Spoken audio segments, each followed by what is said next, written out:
Hi dear friends, welcome to Kerala mectech. അപ്പോൾ നമ്മളിന്നൊരു Nissan Evalia check ചെയ്യാൻ പോവുകയാണ്. K9K സീരീസിന് ഉപയോഗിച്ചിട്ട് വരുന്ന ഒരു 85 PS പവറുള്ള ഒരു എഞ്ചിനാണ് വരുന്നത് ഇതിൽ. അതായത് നമ്മുടെ ഡസ്റ്ററിലൊക്കെ വരുന്ന ഏതാണ്ട് സിമിലർ ട്യൂണിങ്ങിൽ തന്നെ വരുന്ന ഒരു എഞ്ചിൻ.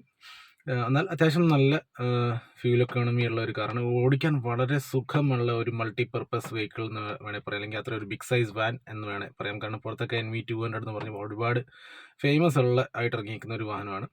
എന്നിരുന്നാൽ നല്ലൊരു സ്പേഷ്യസും ഇന്നോവയേക്കാൾ ഒരുപാട് സ്പേസ് ഉള്ള സീറ്റൊക്കെ മടക്കിയിട്ട് കഴിഞ്ഞാൽ വിശാലമായ ഷോറൂം പോലെയാണ്. നമുക്ക് വേണമെങ്കിൽ ക്യാമ്പർ വാനൊക്കെ ആയിട്ട് അടിപൊളിയായിട്ട് ഉപയോഗിക്കാൻ പറ്റുന്ന ഒരു വണ്ടിയും, എന്നാൽ നല്ലൊരു ഫ്യൂൽ എക്കോണമി ഉള്ള വണ്ടിയാണ്. പക്ഷേ ഇതിന് ചില കംപ്ലയിൻസ് ഒക്കെ വന്നു കഴിഞ്ഞാൽ നമ്മളിട്ട് ചുറ്റിച്ച് കളയുന്ന ഒരു വെഹിക്കിളാണ്. അതുപോലത്തെ ഒരു ചെറിയ കംപ്ലയിൻ്റ് ആണ് ഈ വണ്ടിക്കുള്ളത്. അപ്പോൾ നമുക്ക് കാർ നേരിട്ട് ടെസ്റ്റ് ചെയ്യാം, സംഗതി റെക്ടിഫൈ ചെയ്യാം. നമ്മൾ സ്റ്റാർട്ട് ചെയ്യുമ്പോഴത്തേക്ക് സെൽഫ് ഇങ്ങനെ അടിച്ച് നിൽക്കും, പക്ഷേ വണ്ടി സ്റ്റാർട്ട് ആവുന്നില്ല. ഇങ്ങനെ ഈ ഒരു അവസ്ഥയിൽ വണ്ടി നിൽക്കുകയാണ്. ഇത് കസ്റ്റമർ ഓൾറെഡി കൺസേൺ പറഞ്ഞിരുന്നു, പക്ഷേ ഇന്ന് പകൽ നമുക്കിതൊന്നും കംപ്ലയിൻറ്റ് കാണിക്കുന്നുണ്ടായിരുന്നില്ല. ലക്കിലി ഇപ്പം കിട്ടിയ കംപ്ലയിൻ്റ് ആണ്. എന്തായാലും നമുക്കിതൊന്ന് സ്കാൻ ചെയ്ത് നോക്കാം. ഇങ്ങനെ നിൽക്കുന്ന ഒരു പ്രശ്നം. പൊതുവേ നിസാൻ വണ്ടികൾക്ക് IPDMൻ്റെ പ്രോബ്ലം കൊണ്ടും വരാൻ സാധ്യതയുള്ളൊരു കേസാണ്. എന്നിരുന്നാലും ഒന്ന് ചെക്ക് ചെയ്ത് നോക്കാം. ഓക്കെ, നമ്മളിത് സ്കാൻ ചെയ്യുമ്പോഴത്തേക്ക് വേറെ എങ്ങും ഒരു ട്രബിൾ കോഡ് കാണിക്കുന്നില്ല. എഞ്ചിൻ കൺട്രോൾ മോഡ്യൂളിൽ ഒരു 5 ഫോൾട്ട് കാണിക്കുന്നുണ്ട്. അപ്പോൾ ഈ 5 ഫോൾട്ട് ഏതൊക്കെയാണെന്ന് നമുക്ക് ജസ്റ്റ് ഒന്ന് ചെക്ക് ചെയ്ത് നോക്കാം.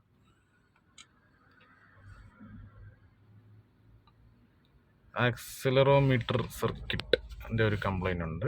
Rail pressure sensor circuit, rail pressure regulation, injector code programming, pre heat diagnostic connector. ഇത് ചിലപ്പോൾ കോമൺ ആയിട്ട് വരാറുണ്ട് ഇതിൽ, pre heat diagnostic connector. Injector code programming, അപ്പോൾ ഏതോ ഇഞ്ചക്ടർ കസ്റ്റമർ ഓൾറെഡി മാറിയായിരുന്നു എന്ന് പറയുന്നുണ്ട്. അപ്പോൾ അത് ചിലപ്പോൾ കോഡിങ് ചെയ്യാത്തതിൻ്റെ ഇഷ്യൂ ആവാൻ സാധ്യതയുണ്ട്. പക്ഷേ P0089 റെയിൽ പ്രഷർ റെഗുലേഷൻ എന്ന് പറഞ്ഞു കഴിഞ്ഞാൽ അതിനകത്തൊന്നില്ലെങ്കിൽ സ്വിച്ചിങ് കൊണ്ട് വരാം, പമ്പിൻ്റെ സ്വിച്ചിങ് കൊണ്ട് കേട് വരാം. അല്ലെങ്കിൽ ഈ കംപ്ലയിൻ്റ് എന്ന് പറഞ്ഞു കഴിഞ്ഞാൽ പമ്പിന് പ്രഷർ കുറവുണ്ടെങ്കിലും വരാം. റെയിൽ പ്രഷർ സെൻസർ സർക്യൂട്ട് ഇത് തമ്മിൽ കോറിലേറ്റ് ചെയ്യുന്ന പ്രോബ്ലംസാണ്, നോക്കേണ്ടി വരും. ഈ P0325 എന്ന് പറയുന്ന സാധനം ആക്സിലേറ്റർ സർക്യൂട്ട്. അപ്പം ആക്സിലറേഷൻ്റെ ഇനി വല്ല വയറുകളോ കംപ്ലയിൻറ്റോ ഉണ്ടോ എന്നുള്ളത് ചെക്ക് ചെയ്ത് നോക്കേണ്ടതായിട്ടുണ്ട്. എനിവേസ് നമുക്കിത് ലൈവ് ഡാറ്റ ആദ്യം ഒന്ന് ചെക്ക് ചെയ്ത് നോക്കാം. ലൈവ് ഡാറ്റയ്ക്കായി ഇവിടുന്ന് ബാക്കിലേക്ക് പോയിട്ട് ലൈവ് ഡാറ്റ എടുത്തിട്ട് ഓൾ സിഗ്നൽസ് എടുത്തിട്ട് ആക്സിലേറ്ററിൻ്റെ സിഗ്നൽസ് ഇതിനകത്ത് കിട്ടുന്നുണ്ടോ എന്ന് നമുക്കൊന്ന് ചെക്ക് ചെയ്ത് നോക്കാം. നോക്കുമ്പോഴത്തേക്ക് ആക്സിലറേറ്റർ ഐഡൽ റിക്വസ്റ്റ് അബ്സെൻറ്റ് ക്രാങ്ക് ചെയ്യുമ്പോഴത്തേക്ക് വരുള്ളായിരിക്കും അത്. പെഡൽ സെൻസറിൻ്റെ ഒരു റീഡിങ് ഇതിനകത്ത് എവിടെയെങ്കിലും കിട്ടണം. Yes, accelerator pedal position 0, potentiometer pedal potentiometer track 2, okay, pedal potentiometer track 1. ഈ 3 സാധനങ്ങൾ നമുക്ക് വേണ്ടി വരും. ഓക്കെ, ഇത്രയും സാധനങ്ങൾ നമുക്ക് വേണ്ടി വരും. അപ്പോൾ ഇതിൻ്റെ ഒരു ഗ്രാഫ് നമുക്ക് എടുത്ത് നോക്കാം. ആക്സിലറേഷൻ ചെയ്യുന്നതനുസരിച്ച് ഇതിൻ്റെ ഒരു ഗ്രാഫ് നമുക്ക് എടുത്ത് നോക്കാം. മുന്നേ നമ്മൾ ആക്സിലേറ്റർ പെഡലിൻ്റെ കുറേ വീഡിയോസ് ചെയ്തിട്ടുണ്ട്. അതുപോലെ തന്നെ നമ്മൾ ഗ്രാജുവലി കാല് കൊടുക്കുന്നതനുസരിച്ച് പെർസെൻറ്റേജ് കയറുന്നുണ്ട്. പെഡൽ പൊസിഷൻ ട്രാക്ക് 1 ട്രാക്ക് 2 തമ്മിൽ ഓൾമോസ്റ്റ് ഹാഫ് ആയിട്ടുള്ള ഡിഫറൻസ് കാണിക്കണം. അപ്പം കറക്റ്റാണ്. ഒരെണ്ണം 15ൻ്റെ അടുത്തുണ്ടെണ്ണം 30+ കാണിക്കുന്നുണ്ട്.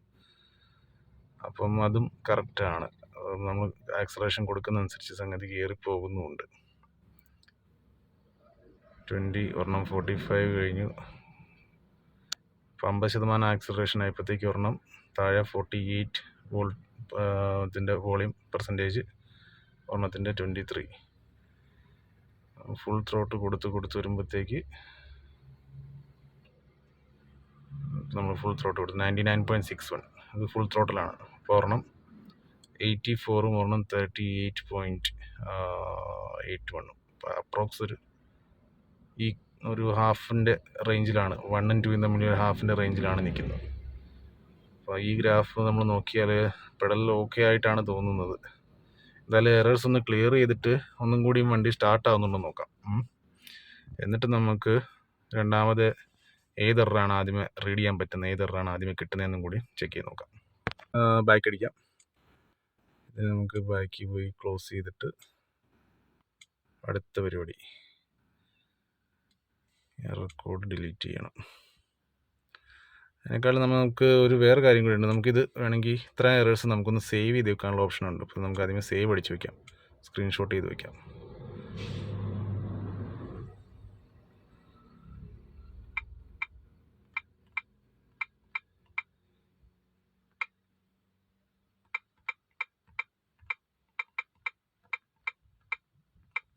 അപ്പോൾ ഓൾറെഡി ഞാൻ ഈ സംഭവം ഇവിടെ സേവ് ചെയ്ത് വെച്ചു. കാരണം എനിക്ക് എൻ്റെ റെഫറൻസ് വല്ലതും വേണമെങ്കിൽ എടുത്ത് നോക്കാം, എന്തൊക്കെയായിരുന്നു ട്രബിൾസ് വന്നിരുന്നത് എന്നുള്ളത് വേണമെങ്കിൽ രണ്ടാമത് നോക്കാനായിട്ട് ഇതെനിക്ക് ഹെൽപ്പ് ചെയ്യും. നമ്മൾ ഇറേസ് കോഡ് കൊടുത്തു, ഇറേസ് കോഡ് ചെയ്യുന്നു. Codes have been successfully erased. ഒന്നും കൂടി റീഡ് ചെയ്ത് നോക്കാം എന്താണ് കാണിക്കുന്നത്. ഇപ്പം നിലവിൽ നോ ഫോൾട്ടാണ് കാണിക്കുന്നത്. ഈ കണ്ടീഷനിൽ നമുക്ക് ഇഗ്നിഷൻ ഒന്നും കൂടി ഓഫ് ചെയ്ത് ഓൺ ചെയ്ത് സ്റ്റാർട്ട് ആവുന്നുണ്ടോ എന്ന് നോക്കാം. ഇപ്പോൾ വണ്ടി സ്റ്റാർട്ടായി, കാണുന്ന എനിക്ക് വണ്ടി സ്റ്റാർട്ടായി, RPM സ്റ്റഡി നിൽക്കുന്നുണ്ട്. അപ്പം ഇതൊരു മെക്കാനിക്കൽ ഫോൾട്ട് ആവാം, അല്ലെങ്കിൽ ഇതൊരു ഇലക്ട്രോണിക് ഫോൾട്ട് ആവാനുള്ള സാധ്യതയുണ്ട്. എന്തായാലും നമുക്ക് ഫർദർ ഇനിയും ചെക്ക് ചെയ്യേണ്ടി വന്നേക്കും പല കാര്യങ്ങളും. ഇതിനകത്ത് ഈ പറഞ്ഞ പോലെ ലൈവ് ഡാറ്റാസിൽ നമുക്ക് ചെക്ക് ചെയ്യാവുന്ന കാര്യങ്ങൾ, നമ്മുടെ ഫ്യൂലിൻ്റെ പ്രഷർ, അങ്ങനെയുള്ള കാര്യങ്ങളൊക്കെ ചെക്ക് ചെയ്യാൻ പറ്റും. അപ്പോൾ അതൊന്നും കൂടി ചെക്ക് ചെയ്യേണ്ടതായിട്ടുണ്ട്. ഒന്നും കൂടി ഓഫ് ചെയ്യാം, ഒന്നും കൂടി ഓണാക്കി. നമുക്ക് വേണ്ടത് rail pressure set, rail pressure actual and ഇത് റെയിൽ പ്രഷർ എടുത്തു. പിന്നെ വേണ്ടത് engine speed, rail pressure. Mainly വന്നേക്കുന്ന 2 ഇഷ്യൂ റെയിൽ പ്രഷറിൻ്റേതായിരുന്നല്ലോ, അപ്പം ആ ഭാഗം നമുക്ക് നോക്കാം. Clutch pedal, okay. ഇത്തരം കാര്യങ്ങൾ നോക്കിയിട്ട് ഇതിൻ്റെ ഒരു ഡാറ്റാസ് നമുക്ക് സെൽഫ് എടുക്കുമ്പോൾ എങ്ങനെയാണ് കിട്ടുന്നതെന്നൊന്ന് റെക്കോർഡ് ചെയ്തിട്ട് നമുക്ക് സേവ് ചെയ്യാം. അപ്പം കുറച്ച് ബെറ്റർ ആയിരിക്കുമല്ലോ. പണ്ട് നമ്മൾ ഡിസയറിൻ്റെ ഒക്കെ നമ്മൾ പമ്പ് ചെക്ക് ചെയ്ത് വീഡിയോസ് നമ്മുടെ ചാനലിനകത്ത് തന്നെ കിടപ്പുണ്ട്. അപ്പോൾ ഏതാണ്ട് അതേ ഒരു മെത്തേഡിൽ ഇത് നമുക്ക് ചെക്ക് ചെയ്യാൻ പറ്റും. അതുകൂടി നമുക്ക് സ്റ്റാർട്ടിങ്ങിൻ്റെ ഒരു അറ്റംപ്റ്റ് നടത്തി നോക്കാം. അതിനേക്കാളും മുന്നേ നമുക്ക് ആക്ച്വൽ റെയിൽ പ്രഷർ നമുക്ക് എത്ര കുറഞ്ഞു പോകുന്നുണ്ടെന്നുള്ളത് നോക്കാം. അതായത് 815 കാണിച്ചേക്കുന്നത് എത്രത്തോളം കുറഞ്ഞു പോകുന്നുണ്ടോ, 815 PSI. നമുക്ക് ക്രാങ്കിങ് വണ്ടി സ്റ്റാർട്ടായി കിട്ടണമെങ്കിൽ നമുക്ക് 4000 അബോവ് വേണം. ഒരു 3800 to 4000 അബോവ് എങ്കിലും കിട്ടിയില്ലെങ്കിൽ വണ്ടി സ്റ്റാർട്ടാവത്തില്ല. അപ്പം ഒരുപക്ഷെ ഈ സർട്ടൈൻ ടൈമിൽ പമ്പ് പ്രഷർ എടുക്കാതെ വരുന്നൊരു കംപ്ലൈൻറ്റ് ഇതിനുണ്ട് എന്നുള്ളതാണ് ഇപ്പോൾ ഇത് ഇൻഡിക്കേറ്റ് ചെയ്യുന്നത്. അപ്പോൾ അങ്ങനൊരു വിഷയമുണ്ട് ഇതിനകത്ത്. എനിവേ നമുക്കിതൊന്നും കൂടി ക്രാങ്ക് ചെയ്ത് നോക്കാം. ഒന്നുകൂടി ക്രാങ്ക് ചെയ്യുന്നു. നമുക്ക് ക്രാങ്കിങ്ങിൽ മനസ്സിലാക്കാൻ പെട്ടെന്ന് തന്നെ 3000 അബോവ് കയറി പോകുന്നുണ്ട്, 4000-ൻ്റെ അടുത്ത് വരുന്നുണ്ട്, വണ്ടി സ്റ്റാർട്ടാവുന്നുണ്ട്. സ്റ്റാർട്ടായി കഴിയുമ്പോൾ പിന്നെ ഓട്ടോമാറ്റിക്കലി പ്രഷർ ഡിഫറൻസ് വരുന്നതനുസരിച്ച് അഡ്ജസ്റ്റ് ആവുന്നുമുണ്ട്. ഇടയ്ക്ക് ഓട്ടത്തിൽ ഓഫായി പോകുന്നൊരു കംപ്ലൈൻറ്റ് കസ്റ്റമർ പറഞ്ഞായിരുന്നു. അപ്പോൾ അത് ഇതിനോട് കോറിലേറ്റ് ചെയ്യുന്ന ഒരു പ്രശ്നം ഒരുപക്ഷെ ആയേക്കാം. നമുക്കിതിനകത്ത് മറ്റു പല കാര്യങ്ങളും ഒരുപക്ഷെ ചെക്ക് ചെയ്യേണ്ടി വന്നേക്കും. എന്തായാലും നോക്കാം. വണ്ടി ഒരല്പം ഓടിച്ച് വർക്ക്ഷോപ്പിനുള്ളിലേക്ക് കയറ്റിയിട്ടു. അപ്പം ഞാൻ അതിനകത്ത് ശ്രദ്ധിച്ച ഒരു കാര്യം എന്ന് പറഞ്ഞു കഴിഞ്ഞാൽ അതിനകത്ത് RPM ഫ്ലക്ച്വേഷൻ നല്ലോണം ഉണ്ട്. നമുക്ക് കാണാൻ സാധിക്കും എഞ്ചിൻ RPM ഈ 830, 826, 870 RPM ഫ്ലക്ച്വേഷൻ വരുന്നുണ്ട്. അതനുസരിച്ച് തന്നെ റെയിൽ പ്രഷർ സ്റ്റഡി ആയിട്ട് നിൽക്കാൻ സ്ട്രഗിൾ ചെയ്യുന്നുണ്ട്. ചില ആവശ്യത്തിലധികം ചെറിയ ഫ്ലക്ച്വേഷൻ കാണിക്കും, പക്ഷേ ഇത് ആവശ്യത്തിലധികം ഒരു ഫ്ലക്ച്വേഷൻ ഇതിനകത്ത് വരുന്നുണ്ട്. അപ്പോൾ എവിടെയോ ഫ്യൂൽ കൺട്രോളിങ് സിസ്റ്റത്തിനകത്ത് ഇതിനകത്തൊരു ഫോൾട്ട് ഉണ്ട്. അപ്പോൾ അത് നമ്മളിനി ചെക്ക് ചെയ്യേണ്ടിയിരിക്കുന്നു. ഒന്നില്ലെങ്കിൽ നമ്മൾ വെയിറ്റ് ചെയ്യുക, വണ്ടി ഇച്ചിരി ഓടിച്ച് രണ്ടാമത് ഈ ഫോൾട്ട് വന്നോണം വരെ നമ്മൾ വെയിറ്റ് ചെയ്യുക. അല്ലെങ്കിൽ ഇതെവിടെയാണ് ഇതിൻ്റെ ഇഷ്യൂ എന്നുള്ളത് നമ്മൾ ഇടയ്ക്ക് ചെക്ക് ചെയ്തുകൊണ്ടിരിക്കണം.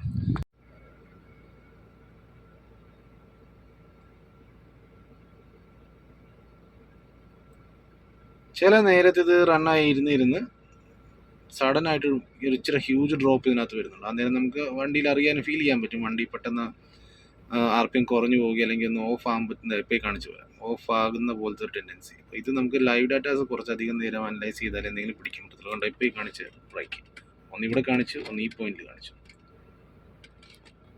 അത്ര ഒരു ഹ്യൂജ് ഡ്രോപ്പ് വരുമ്പോഴാണ് വണ്ടിക്ക് സൗണ്ട് വ്യത്യാസം വരുന്നത്, വണ്ടി ഓഫ് ആകുന്ന ഒരു ടെൻഡൻസി കാണിക്കുന്നത്.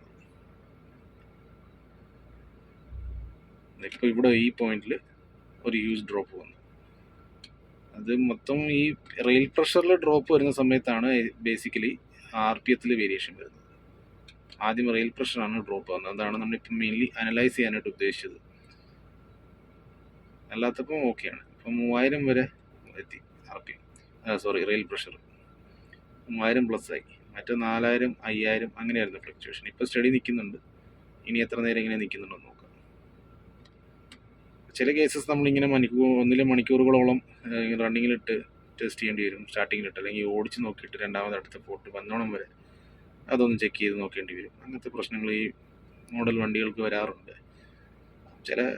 ഈ മോഡൽ എന്നല്ല, ചില വണ്ടികളുടെ കംപ്ലൈൻറ്റ്സ് അങ്ങനെയായിരിക്കും. ഇന്ന മേക്ക് ആൻഡ് മോഡൽ എന്നില്ല, ചില വണ്ടികളുടെ കംപ്ലൈൻറ്റ്സ് നമ്മൾ അത്രയ്ക്ക് അധികം നേരം അനലൈസ് ചെയ്താലേ ചിലപ്പോൾ നമുക്കൊരു കൺക്ലൂഷനിലേക്ക് ഒരു പക്ഷേ എത്തിപ്പെടാനായിട്ട് പറ്റുകയുള്ളൂ. ചിലത് നമ്മൾ ഒരുപാട് ഇട്ട് ചുറ്റിച്ചു കളയും. ഇതിൻ്റെ പ്രഷർ സെൻസറിലേക്ക് വരുന്ന വയറാണ് ഇതായി കാണുന്നത്. കുറേ അധികം സാധനങ്ങൾ ഊരി മാറ്റേണ്ടി വരും. നമ്മുടെ ഡസ്റ്ററിൻ്റെ ലോഗിൻ്റെയൊക്കെ അത്ര എളുപ്പമല്ല. ഇതിന് മേളിലുള്ള ഹോസുകളും കണക്ഷനൊക്കെ വ്യത്യാസമുണ്ട്, അതുകൊണ്ട് ചില ബുദ്ധിമുട്ടാണ്. പ്രഷർ സെൻസർ ഇതാണ്ട് അടിഭാഗത്തായിട്ട്, റെയിലിൻ്റെ അടിഭാഗത്തായിട്ട് ഇതാണ്ട് ഈ ലൊക്കേഷനിലായിട്ടാണ് പ്രഷർ സെൻസർ വരുന്നത്. കാണിക്കാൻ ഇച്ചിരി പാടായിരിക്കും. അതാ സോക്കറ്റ്, ഈ ഒരു കാണുന്ന സോക്കറ്റാണ്. ഇതാണ് പ്രഷർ സെൻസറിൻ്റെ സോക്കറ്റ്. ഓക്കെ, അപ്പോൾ നമുക്ക് ആദ്യമേ ചെക്ക് ചെയ്യേണ്ടത് 3 പിന്നുള്ള സോക്കറ്റാണ്. അപ്പോൾ ഇതിലൊരു പവർ, ഒരു ഗ്രൗണ്ട്, ഒരു സിഗ്നൽ കണക്ഷനാണ് വരുന്നത്. അപ്പം അതെല്ലാം കറക്റ്റാണോ എന്ന് ആദ്യമേ നമുക്ക് ചെക്ക് ചെയ്യാം. കാരണം പ്രഷർ വേരിയേഷൻ ആണല്ലോ വരുന്നത്. അപ്പം ഇതിൻ്റെ റീഡിങ്ങും പ്രശ്നമുണ്ടെങ്കിലും വന്നേക്കാൻ സാധ്യതയുണ്ട്. അല്ലെങ്കിൽ പിന്നെ നമുക്ക് പ്രഷർ സെൻസർ മാറ്റി വെച്ച് നോക്കണം, അല്ലെങ്കിൽ പിന്നെ പമ്പ് മാറ്റി വെച്ച് നോക്കണം. ഇത്രയും കാര്യങ്ങളാണ്. ഇത് കൂടാതെ ഇഞ്ചക്ടർ നോക്കിങ് ഉണ്ടായിരുന്നു. ഇപ്പോൾ ഓൾറെഡി ഇഞ്ചക്ടർ സർവീസ് ചെയ്തു, അവിടെ നോക്കിങ് മാറി സ്മൂത്ത് ആയിട്ടുണ്ട്. പക്ഷേ സ്റ്റാർട്ടിങ്ങിൽ ചില സമയത്ത് കാണിക്കുന്നുണ്ട്. അതുകൊണ്ടാണ് ബാക്കിയുള്ള കാര്യങ്ങളിൽ നമുക്ക് ചെക്ക് ചെയ്യാനുള്ളത്. അപ്പോൾ ഇതുപോലെ നമ്മൾ മൾട്ടിമീറ്റർ 20 വോൾട്ട് DC സെറ്റ് ചെയ്യണം. എന്നിട്ട് സെൻസേഴ്സ് കൂടുതലും വർക്ക് ചെയ്യുന്നത് 5 വോൾട്ടിനുള്ളിലുള്ള റേഞ്ചിലാണ് വർക്ക് ചെയ്യുന്നത്. അപ്പം പവറും ഗ്രൗണ്ടും നമുക്ക് ചെക്ക് ചെയ്യാനായിട്ട് സിഗ്നൽ വയർ നമുക്ക് നോക്കിയാൽ മതി. അപ്പം ഈ കാണുന്ന പോലെ മൾട്ടിമീറ്ററിൻ്റെ റെഡ് ലീഡ് നമ്മൾ ഇങ്ങേറ്റത്തെ കപ്പറിലാണ് കൊടുത്തേക്കുന്നത്. മിഡിൽ പോർഷനിൽ നമുക്ക് ഇതിൻ്റെ ബ്ലാക്ക് ലീഡ് കണക്ട് ചെയ്യാം. എന്നിട്ട് എത്ര വോൾട്ട് കിട്ടുന്നുണ്ടെന്ന് നമുക്ക് നോക്കാം. കോപ്പറോസ് ഒരു 5 വോൾട്ടാണ് കാണിക്കേണ്ടത്. അപ്പോൾ ചെക്ക് ചെയ്ത് നോക്കാം. തമ്മിൽ ഷോർട്ടാതെ നോക്കണം. ഞാൻ 1 മിനിറ്റത്തേക്ക് ക്യാമറ ഒന്ന് പൗസ് ചെയ്യാം. ഓക്കെ, അപ്പോൾ ഈ സംഭവം നമ്മളിവിടെ ഈ രീതിക്ക് കണക്ട് ചെയ്ത് കഴിഞ്ഞു. കണക്ട് ചെയ്ത് കഴിയുമ്പോഴത്തേക്ക് നമുക്ക് മൾട്ടിമീറ്റർ കാണിക്കുന്ന വോൾട്ട് എന്ന് പറഞ്ഞു കഴിഞ്ഞാൽ വേരി ചെയ്തുകൊണ്ട് കാണിക്കുന്നത് 5 വോൾട്ട് റേഞ്ചിൽ വരെ വരുന്നുണ്ട്. 4.82 to 5.7 വോൾട്ട് വരുന്നുണ്ട്. പക്ഷേ ഇത് അങ്ങോട്ടും ഇങ്ങോട്ടും ഷേക്ക് ആകുമ്പോഴത്തേക്ക് വോൾട്ടേജിൽ വ്യത്യാസം വരുന്നുണ്ട്. അപ്പോൾ അതൊരു നല്ല സൈനായിട്ട് എനിക്ക് തോന്നുന്നില്ല. ഒരുപക്ഷെ വയർ ബ്രേക്കേജോ പ്രശ്നങ്ങളോ ഉണ്ടാവാൻ സാധ്യത വളരെ അധികമാണ്.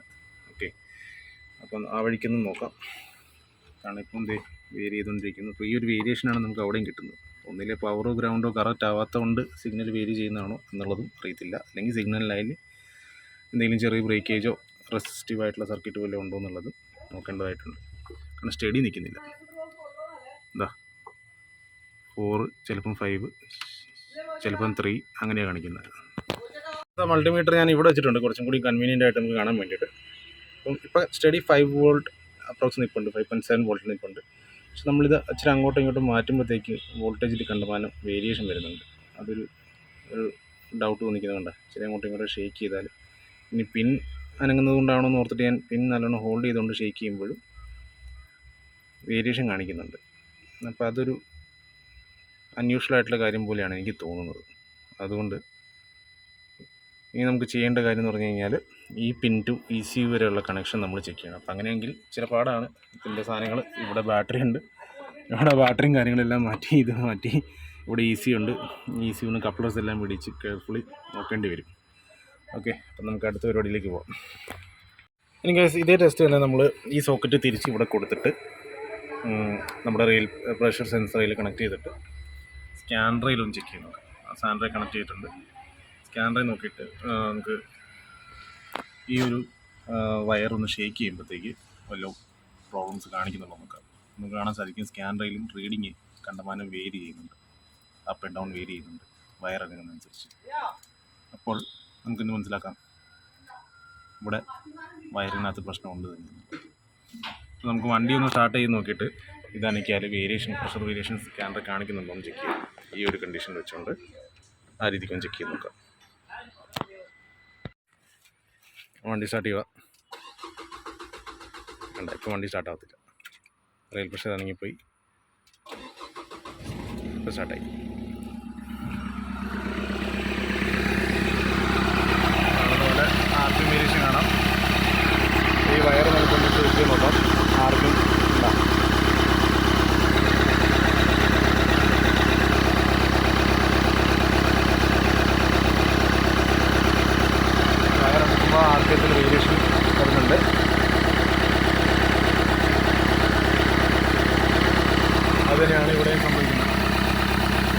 ചെയ്യുമ്പോൾ ആർക്കും കയറി ഇറങ്ങുന്നുണ്ട്. അതായത് റെയിൽ പ്രഷറിൽ വേരിയേഷൻ വരുന്നതനുസരിച്ചാണ് ഈ പ്രശ്നം വരുന്നത്. അത് ഓഫാകുന്ന ടെൻഡൻസി കാണിക്കുന്നുണ്ട്. അതാണ് ഇതിൻ്റെ വിഷയം. അപ്പോൾ അത് നമ്മൾ സോൾവ് ചെയ്താൽ ഇതിൻ്റെ പാതി മുക്കാൽ പ്രശ്നങ്ങളും ഇവിടെ സോൾവ് ആവും. അപ്പോൾ വയറിങ്ങിനകത്ത് വിഷയമുണ്ട്. ഈ ഒരു വിഷയം നമ്മൾ കറക്റ്റായിട്ട് നോക്കിയില്ലെങ്കിൽ നമ്മൾ ഈ പറഞ്ഞ പോലെ അനാവശ്യമായിട്ട് ചിലപ്പം ഇതുപോലെ റെയിൽ പ്രഷർ സെൻസർ മേടിച്ച് മാറും. ചിലപ്പോൾ നമ്മൾ പമ്പ് വേറെ മാറ്റി വയ്ക്കും. കാര്യം നമ്മൾ ഈ ടെസ്റ്റ് ചെയ്യാനായിട്ട് നമ്മൾ അറേഞ്ച് ചെയ്ത് വെച്ചിട്ടുണ്ട്. എന്നിരുന്നാലും ഈ ഒരു ഡൗട്ട് തോന്നിയത് കൊണ്ടാണ് ഈ ഒരു രീതിയിൽ ഇത് ഡയഗ്നോസ് ചെയ്ത് നോക്കിയത്. പിന്നെ നമ്മൾ ഇതിന് വേണ്ട വയറിങ് റിപ്പയർ ചെയ്യാം. നമുക്ക് മൾട്ടിമീറ്റർ വെച്ച് ബാറ്ററിയൊക്കെ പിടിച്ച് ECUയുടെ കപ്ലേഴ്സ് എല്ലാം പിടിച്ച് ഐസൊലേറ്റ് ചെയ്തതിന് ശേഷം റെയിൽ പ്രഷറിൻ്റെ സെൻസർ മുതൽ നമ്മുടെ എഞ്ചിൻ ECUയുടെ കപ്ലർ വരെ ഉള്ള വയറിൻ്റെ കണ്ടിന്യൂറ്റി നമുക്ക് നോക്കാം. അതേപോലെ അതിൻ്റെ റെസിസ്റ്റൻസ് നോക്കാം. റെസിസ്റ്റൻസ് എന്ന് പറഞ്ഞു കഴിഞ്ഞാൽ ഈ 0.3 to 0.5 ഓംസ് വരെ മാക്സിമം വരാൻ പാടുള്ളൂ. അതിനപ്പുറം പോകാൻ യാതൊരു കാരണവശാലും പാടില്ല. നമ്മൾ കണക്ട് ചെയ്യുമ്പം അറൗണ്ട് ആ റേഞ്ച് നിൽക്കുന്നുണ്ട്. പക്ഷേ ഇത് ഷേക്ക് ചെയ്യുമ്പോഴത്തേക്ക് റെസിസ്റ്റൻസിൽ മാറ്റം വരുന്നുണ്ട്. അത് വരാൻ പാടില്ല. അത് 0.7 0.8 9 ഒക്കെ കയറി പോകുന്നുണ്ട്. അത് ഒരു അൺയൂഷ്വൽ ആയിട്ടുള്ള കാര്യമാണ്. അപ്പം വയറിങ്ങിനകത്ത് എവിടെയെങ്കിലും കംപ്ലയിൻറ്റ് ഉണ്ടാവാനാണ് കൂടുതൽ സാധ്യത. ഹെവി കമ്പോണൻസ് ഒക്കെ മാറ്റി വയ്ക്കുന്നതിനേക്കാളും മുന്നേ നമ്മളപ്പോൾ ഒരു പക്ഷേ സെൻസർ ടു ECU വരെയുള്ള വയറിങ് ഒന്ന് പൊളിച്ച് ചെക്ക് ചെയ്യേണ്ടി വന്നേക്കും. പവർ ഗ്രൗണ്ട് സിഗ്നൽ എല്ലാ വയറും നമ്മൾ ചെക്ക് ചെയ്യുമ്പോൾ മൂന്നിലും ഇത് തന്നെയാണ് അവസ്ഥ. ഇതുണ്ട് 0.76 ചിലപ്പോൾ 0.8 9 അങ്ങനെയൊക്കെയാണ്. ഇത്രയും സാധനങ്ങൾ അഴിച്ചു മാറ്റി കഴിയുമ്പോഴാണ് നമുക്ക് ആ വയറിങ്ങിലേക്ക് കറക്റ്റ് ആക്സസ് കിട്ടുന്നത്. ഇനി ഈ വയറുകൾ ഇവിടുന്ന് സ്ലീവ് ഇതെല്ലാം ഇൻസുലേഷനൊക്കെ കളഞ്ഞ് ഇവിടുന്ന് എടുത്ത് നമ്മൾ അടുത്ത കണക്ടർ എക്സ്റ്റെൻഡ് ചെയ്ത് വയർ റെഡിയാക്കിയിട്ടുണ്ട്. ഇത് നമ്മൾ ജോയിൻ്റ് ചെയ്യണം. എന്നിട്ട് രണ്ടാമത് ഇൻസുലേഷൻ ചെയ്യണം.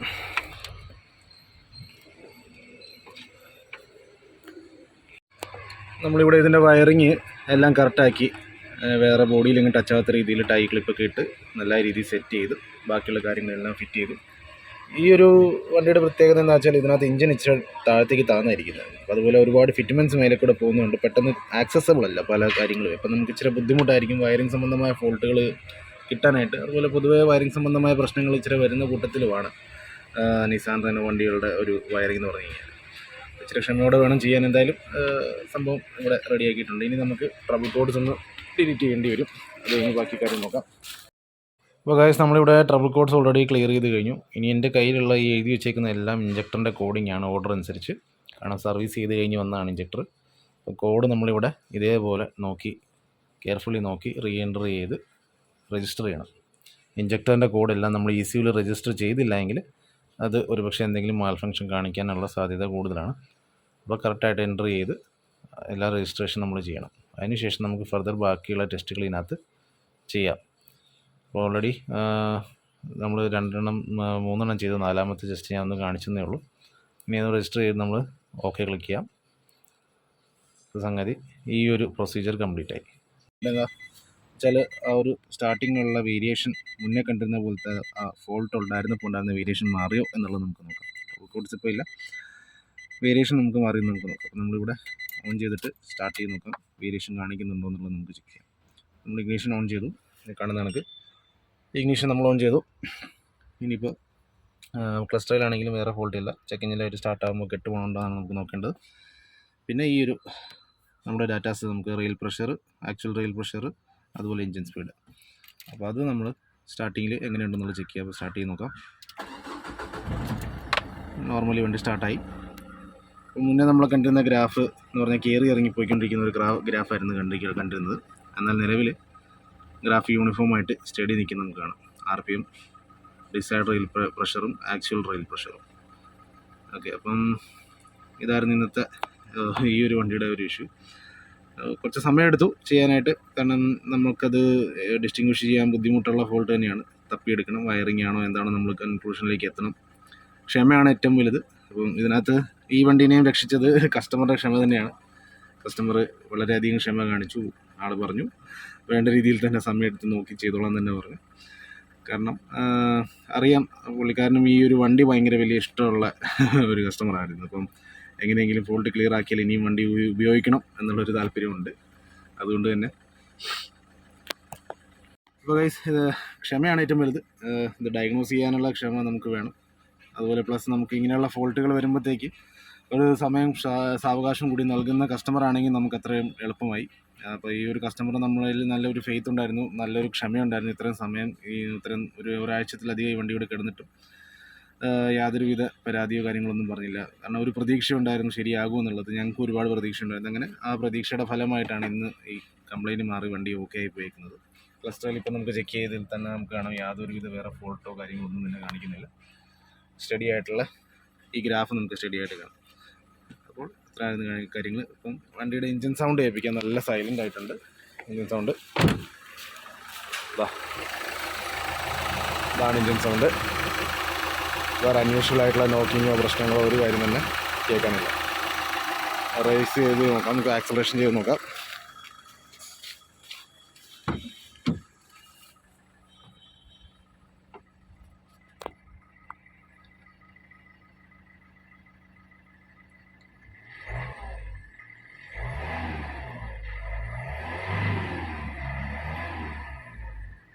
ഇനി നമുക്ക് വേണ്ട എന്താ, കസ്റ്റമറെ കൊണ്ട് വണ്ടി ഒന്ന് ഓടിപ്പിച്ച് നോക്കാം.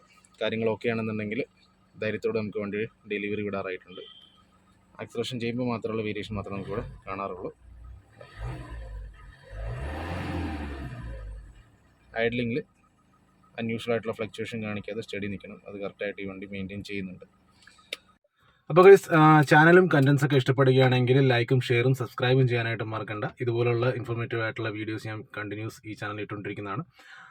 പിന്നെ നിസാൻ ഇവാലിയ വളരെ നല്ലൊരു പ്രാക്ടിക്കലി വളരെ നല്ലൊരു MPV തന്നെയായിരുന്നു. എന്തുകൊണ്ട് പെട്ടെന്ന് ഇത് നിർത്തിപ്പോയി, അല്ലെങ്കിൽ എന്തുകൊണ്ട് ഇന്ന് ഇങ്ങനെയുള്ള വണ്ടികൾക്ക് വളരെയധികം പോപ്പുലാരിറ്റി കുറഞ്ഞു പോയെന്ന് എനിക്കറിയില്ല. പക്ഷേ പ്രാക്ടിക്കലി അടിപൊളി വണ്ടിയായിരുന്നു എന്നും കൂടി പറഞ്ഞിട്ട് ഇന്നത്തെ വീഡിയോ ഇവിടെ ലൈറ്റ് പോയി. ഇന്നത്തെ വീഡിയോ ഇവിടെ അവസാനിപ്പിക്കുകയാണ്. അപ്പോൾ നമുക്ക് വീണ്ടും പുതിയ ഇൻഫോർമേറ്റീവ് വീഡിയോ ആയിട്ട് കാണാം. Children bye, take care.